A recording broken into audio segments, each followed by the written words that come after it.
Aloha, joining us here in our H&N Digital Center is Britt Young. She's a licensed marriage family therapist, so thank you for joining us here today. Good morning. Happy to be here. Awesome. So today we're going to be talking about managing stress and anxiety during the holiday season. And Britt, we are so close to Christmas and the New Year's, and I don't know about you, but I feel the pressure. I'm like, oh my gosh, what is my New Year's resolution? I need to buy Christmas gifts for the weekend, and I have family gatherings. So like, there's just so much, and I'm pretty sure I'm not the only one who feels like that. Not by a long shot. That inner chatter that you're hearing is so similar to what other people are talking to me about in my practice and in session.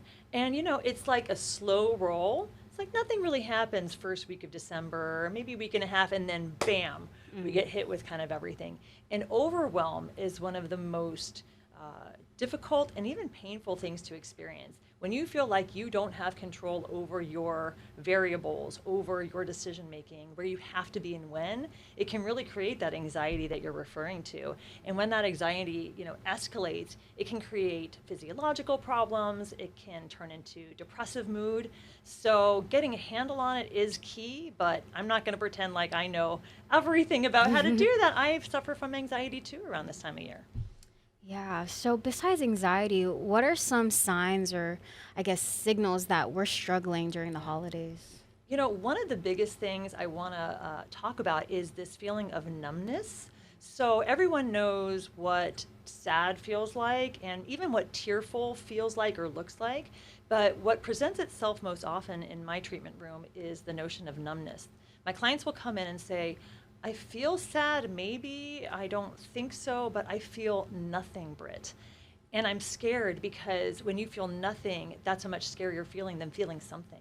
And one thing to make clear to the audience today is that numbness is actually a symptom of depression. That when you feel nothing, no joy, no sadness, that's a sign that something is wrong and it's time to reach out for help. I'm not talking about numbness maybe on a minute to minute, but if you're feeling numb over a period of days or weeks. I speaking about numbness, when we see families or friends, do people often try to numb themselves, like at family gatherings and of that sort? So, how do you kind of like avoid or not avoid, but how do you navigate that numbness, especially when you're going to all these family gatherings and just going through the holiday season? Humans are amazing creatures. And what our minds are developed to do is when something feels overwhelming or painful, let's say we have a really conflictual relationship with some of our family members and we're forced to spend time with them. Our brains have an innate capacity to almost disassociate. It's like a survival tactic. So that numbness can oftentimes be indicative of you're confronting something so painful or so difficult that I need to shut down. And it's that feeling that if you have over and over again, it's a sign that something is very much in need of change, and also it is time to reach out for help. But you're right, it's kind of like I'm coming into this situation and something comes over me that makes me want to retreat. And sometimes that can be just either self-medicating with alcohol or something like that, like just let me numb out. But the numbness can also come into play when your body's just overwhelmed. Yeah. I see. Are there any other tips when like we go to our family gatherings that you have for some of Yeah. our viewers who kind of struggle with being around more people, especially because we had the pandemic and Yeah. we got used to being isolated for some of us. So, what are some tips you have for those who are struggling with that? If you can preemptively strike, I guess is what I'm kind of getting at. Like in November, here's what I do, and I'm just gonna throw it out there because it works for me. In November, I have a set sort of December calendar, and I examine it really carefully. What do I feel like I can handle that month? And so there are some yeses, and then there are some nos. And I might even tell myself and my husband, we're doing one party a weekend for the month of December, nothing more. And then there's sort of this choice to make. It's hard, but also, save yourself, right? Another thing you can do that's worked especially well for me is to appear at a party, which I think is the gracious, kind, and fun thing to do even. But when I walk in the door, I usually tell the host, hey, I've got a hard out at 8:30. Just if you see me sneaking out, that's what's happening. I have to do this, that, or the other. And so I go in, I've tricked my brain into thinking, you're going to this thing, but there's an end point. And so that can feel really comforting, and it can reduce your anxiety if you know that you've already communicated, I'm only going to be here for a couple hours. So I guess it's all preemptive, right? It's communicating with the person, the host, and RSVPing to only that with which, that which you can attend. Yeah. I love that so much, actually, because, well, with my family, Yeah. boundaries do not exist when it comes to family parties. And I Yeah. like that one of the tips you have is setting that boundary and letting them know, like, hey, I can only be here for this long. But the fact that you show up is, like, probably the most important part, too. But also making sure that you're okay and you go with your limits. Yeah. Most of the anxiety my clients tend to feel is from the unknown. I go to a party and I don't know when it's going to end. I could be there till 1 in the morning. I could be there till 10 at night. So that, what we're talking about, kind of preempts that anxiety. If you know you have a hard out at 8:30, hey, if you're having a great time, stay. But you also know that you have an escape route. Yeah. And escape is the wrong word, but you know what I mean. It's just Yeah. it's a self-care thing. Yeah, it Yeah, is. It is. self-care. Especially when we're talking about managing like stress during the holidays and Yeah. anxiety. And then your parents are like, you showed up, and you sort of get points for showing up, but you also simultaneously take care of yourself. Yeah, definitely. Because Win-win. rest is important. Definitely. It is. I Yeah. like to unwind, like even after, if I get home at 9:30, 10 from a party, I still need a half hour to come down. that's So I true. can't just plop into bed. So for me, it's always nice to come back out and relax at home and then Yeah. end my night. I love that. I should do that more often too. Should. All right, moving forward. Okay. So, something I wanted to talk about too Sure. when it comes to the holidays is grief, loneliness. Those are very real things. And while the holiday is full of cheer and joy, for some and maybe most people, it's a time where it's the toughest. And so, what are some ways or advice you have for those who are struggling during the holidays, especially with grief? And we know what happened with the Maui wildfires. So a lot of families are struggling at this Right. time. So what do you have? Yeah, that's an excellent point. This is going to be the first holiday season for survivors of the Maui wildfires. Gosh, even just saying that, I kind of get this like rush of like, this is hard, right? Adding to not only like the physical loss of another person, we talked this morning at Ohana Matters about estrangement, and I would say at least 40 families, 40%, the number's 40%, but I think it's more, of families will experience estrangement at one time or another. So it's hard because that person does exist. My sibling does exist, but I feel the loss of them not being part of my life. So it's this dichotomistic kind of struggle, this psychic conflict. So you have, right, the loss over people who are really gone, the folks who perished in the Maui wildfires, for example. Then you have the metaphorical grief of people who are not physically gone, but they are not in your life. And then you have sometimes this layer of envy and loss over what could have been or could be. I really admire a lot of families who set a place at the table for loved ones who are no longer with us. I think that's really beautiful, and what I'm hearing from my clients who do that is that they feel like this person is sort of there, Yeah. and they feel like they're including this person and honoring this person. So when it comes to grief and loss, maybe a ritualistic acknowledgement that this person means something to me or meant something to me can be really nice. I do recommend that if your voice inside your head is saying, stay home, isolate, don't do anything, to fight against it as hard as you can and seek connection. Even though it's so tempting to crawl under the covers, isolate, and just not come out till New Year's, it's not recommended. Connection really is the way out. So whether it's your best friend or someone you just want to catch up with, a cup of coffee, a quick lunch can really boost your mood when you're feeling alone. It's that weird thing, Megan, it's like 50% of the time your brain is right and 50% of the time it's wrong, is the statistic. So your brain is telling you to do this when really it's in your best interest to do this. if that makes sense. Yeah, it does. I love that. Sometimes in order to do something, you need to like, I heard it somewhere where they said, somebody told me, if you feel like you shouldn't do something or you don't want to, if you don't want to do something, you should probably do it. Yeah. Yeah. Okay. It's like that. Exactly. After a long day, what do I Yeah. want to do? Sit on the sofa and eat my potato chips. I want Yeah, nothing yeah. more than do that. For me, it's cheese and crackers, but whatever. Oh, yeah. And so, but I know it's better to go do a yoga class. And I will feel better. I will feel better after the yoga class than potato chips. Oh, yeah. And that's that's that tricky thing where we want to follow in our instincts, but actually they're not always right. Yeah. So that instinct to isolate and lean into the sadness and loneliness is oftentimes not the best way out. Typically, best practices is to actually reach out for connection. Human connection is everything It to is. your entire being. Yeah. I love that. It is. Okay, moving forward. Yes. So everybody's probably going to the stores like starting today Yes. through the weekend until Christmas Day. What are some quick short tips you have for those holiday shoppers who procrastinated to the very last point? Shame. No, not shame. You know, it's totally, actually, I probably could start there. Like, you feel guilty. The first thing you feel is like a mess because you waited so long. You know, guilt is a very funny emotion.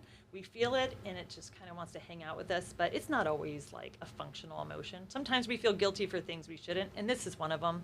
You waited the last minute, so what? But now you have to sort of pay the price and knock elbows with everybody in Costco. So if you are feeling like the pressure, this last minute overwhelm, is there anything wrong with a gift card that you can print from home? Is there anything wrong with like a small note saying that you'll get your gift after Christmas? I'm not sure you have to torture yourself at all of these box stores when you could come up with an alternative and just kind of like let someone know that you really care and you're going to get a New Year's gift instead of a Christmas gift this year. So frankly, I love those late gifts because it's like the Christmas morning thing. You feel the excitement for what, like the first few minutes, and then it's like, mwah, mwah, mwah. But if you get something on New Year's, it's great. And be kind.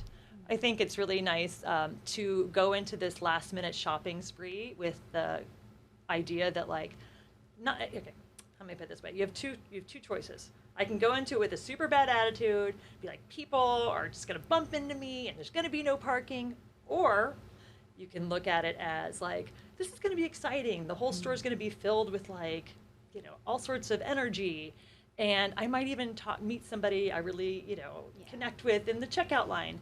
We always have two choices, at least two on the table. We can go down this cloudy route. We can go down this sunny route. And if you're going to be hitting whatever store you're hitting, I recommend the sunny route. Love that. Yeah. Definitely. And that's in everything, at the end of the day. We have choices. We do have choices. And we should always go for what would be best for us. If you can, it's hard, but once you get used to doing that, your brain will automatically start to move that direction. It's called cognitive behavioral therapy.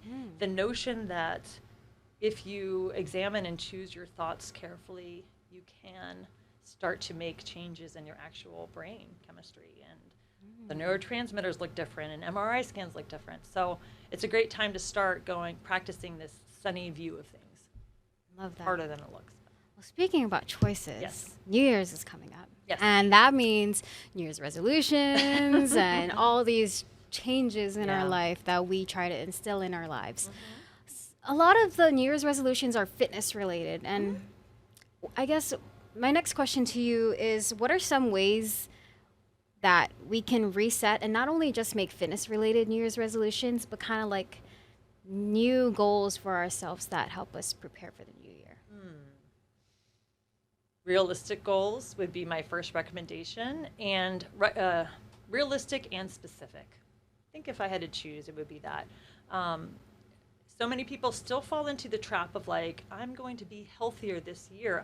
Your body and brain don't know what healthier means, versus I'm going to walk for 20 minutes 3 days a week. That's something your brain can latch onto. So we consistently make these broader goals when really your brain doesn't understand it. They want more specific. It wants more specific goals. One of mine last year was I was going to listen to like a podcast. I'm going to listen to a podcast instead of the radio on my drive to work. And it's really opened up my world. I've really enjoyed it. But that was a very specific thing that I had to intentionally do. The fitness stuff, I hate to be Debbie Downer, but the vast majority of those fitness goals are not met. So fitness goals are great, but you also might want to add an alternative goal to like expand your mind, perhaps do some charity work, but then pick a specific charity and a specific day you're doing it. You know, be realistic, be specific. And then you have a much higher chance of doing it. I love that. Yeah. Well, it makes it simple too, because then a lot of us are like, oh my God, I don't know what to do. But also, one thing I wanted to talk about is resetting. So with the end of the year coming up and a lot of us reflecting on how our year went, what's some advice you have for people to reset as the new year comes? There's actually a term for that called the reset effect. Really? I believe that's what it's called. I heard that on my podcast. Love that. I actually did hear it on my podcast. The reset effect. And they were talking about it as it reflects on COVID. That a lot of people looked at COVID, that incubation time, afterwards as this like a reset. What can I do differently? How can my life be different? So this resetting effect is really nice. And I think we do it several times a year, a week, a day. You know, think of all the times that you're like, let me just slough off Monday and fresh start on Tuesday. So we're really good at it. Now, I think it's healthy, and I don't see any downside to sloughing off what didn't work for you in 2023. But what did work for you, bring it forward. And it's kind of like when you break up with a boyfriend, and you're like, well, I'm going to take all the things that I liked about this boyfriend and then like hope for that on the next one. But the stuff I didn't like, I now know. So we only know through experience, Megan, that we only know what we know. And whatever folks were not proud of themselves, we're not proud of in 2023, let it go. Let it go. We are all works in progress. And I like to talk about versions of me too. Like, this is a heavy version of me. This is a thin version of me. This is an active version of me. It's really helpful, I think, for folks to look at themselves as versions. And what you see here today with me sitting here, this is the version of me I'm presenting to you. But a new one's just around the corner, and hopefully that one will be okay too. Does that make sense? You know, this version notion? It does. Yeah. I think that comes with life. Like, we become different versions of ourselves every year and become better versions of ourselves if we choose to. And even when I have couples come in who have been in their marriages or relationships, I sit them down, I go, just so you know, every couple you see who's been married for 60 years, they've had at least 8 marriages. They have one marriage for 6 or 7 years, then they have to reset. Then they have another marriage for 6 or 7 years. Like, no one is stagnant or static. And that goes for relationships too. I love that. Awesome. Well, thank you, Britt, for your time. Is there anything else you wanted to add in regards to the holiday season or preparing for the new year? Be kind to yourself and be kind to others. You know, it does get kind of crazy out there. And don't forget that help is out there. You know, the practice where I work, we just started a crisis line. 988 is always available. And before your situation feels like a crisis, might be even the best time to reach out, when it feels like something's brewing. But professionals are out there to help, and we want to help, and they staff these crisis lines pretty thoroughly over the holidays because there's usually a lot of volume. So you're not alone. And whether you're estranged from a family member, your best friend, there's something going on in your life where you find yourself feeling alone this holiday season, there is someone there who can help you. Can't emphasize that enough. You're not alone. Awesome. Thank you so much, Britt, for being here. I really appreciated talking to you and learning a lot more with just the year ending and this new year coming. So thank you so much. 2024 is going to be awesome. It's going to be great. Yeah. See, we're already looking at the sunny side. We're going the sunny way. Let's choose that route. Yeah, I really appreciate it, and I love doing the podcast with you. You're doing a great service, so if anyone's looking for a New Year's resolution, they should listen to this podcast in 2024. Thank you. You heard it here. Yeah. All right. Thank you so much, Britt. Thanks, Megan.